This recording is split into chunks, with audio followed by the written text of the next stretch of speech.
Jeremy Cross column, Hamilton should consider retirement, Mourinho frosty with Woodward. The world champion finished fourth in Senna's homeland at the Brazilian Grand Prix.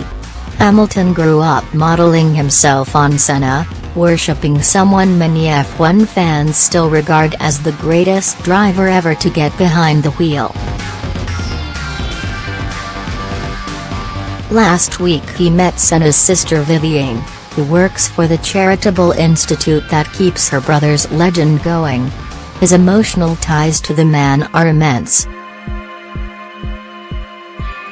Sadly, Senna never got the chance to become the best statistically, because his career and life were cut tragically short when he died in a crash at the San Marino Grand Prix in 1994.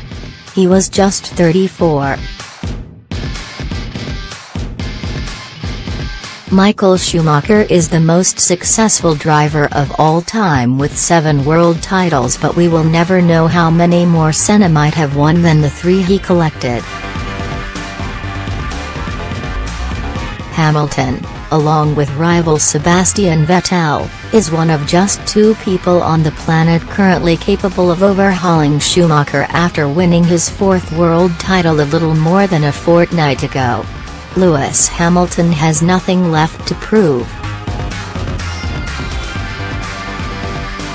He is already a legend of F1 and a true great of British sport at the age of 32, but when the dust settles on Hamilton's latest triumph and the champagne stops flowing at the end of this season, he might want to consider Senna again and think about the unthinkable, retirement. There is no shame in calling time on a career at the peak of your powers. Eric Cantona did it. So did boxing legend Rocky Marciano and Olympic swimmer Mark Spitz. Even closer to home for Hamilton is former Mercedes teammate Nico Rosberg, who won his first and only world title then promptly quit racing. All of them had their own reasons, but quitting while ahead is what some of the sharpest brains in world sport have chosen to do. Hamilton, on the other hand, seemingly has no intention of taking his foot off the accelerator. "I believe I can win more championships," he said. "I've been very, very fortunate to have had this incredible career, working with amazing people. I don't know what the future holds, but I definitely do know that I will apply myself the same as I have this year and try to raise my game even more." Hamilton has nothing left to prove. He is already a legend of F1 and a true great of British sport at the age of 32.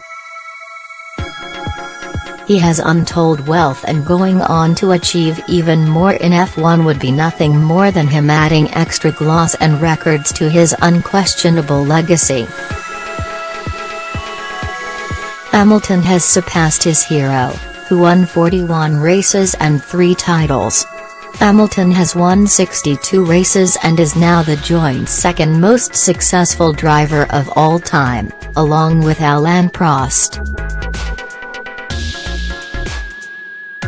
Of course, it is impossible for us mere mortals to know what the adrenaline rush of racing an F1 car must be like. We can only assume it's like a drug. One that feels almost impossible to give up, despite F1 being one of the most unforgiving and dangerous sports of all.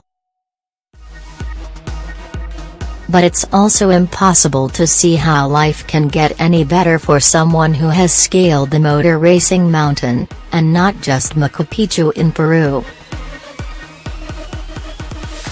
Knowing how to reach the top is one thing, but knowing when to walk away is another altogether.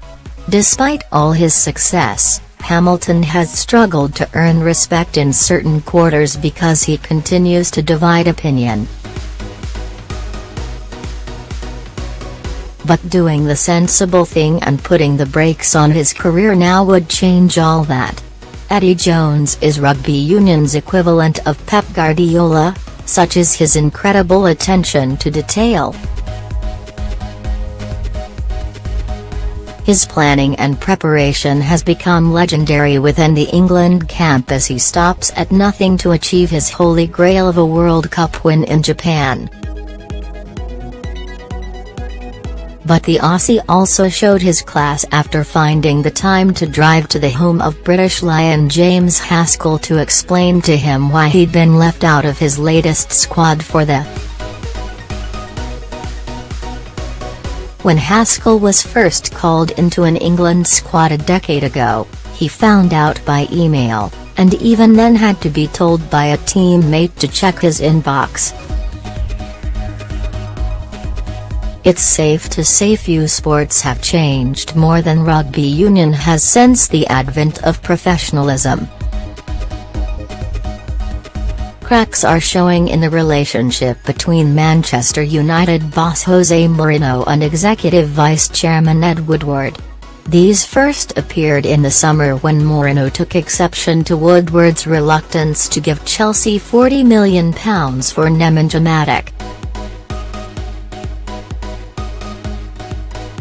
Mourinho stamped his feet and got what he wanted in the end, which is often the case with the high-maintenance Portuguese. When he refers to him making United money by getting his side into the knockout stages of the Champions League, it is a direct dig at Woodward. But Mourinho needs to proceed with caution.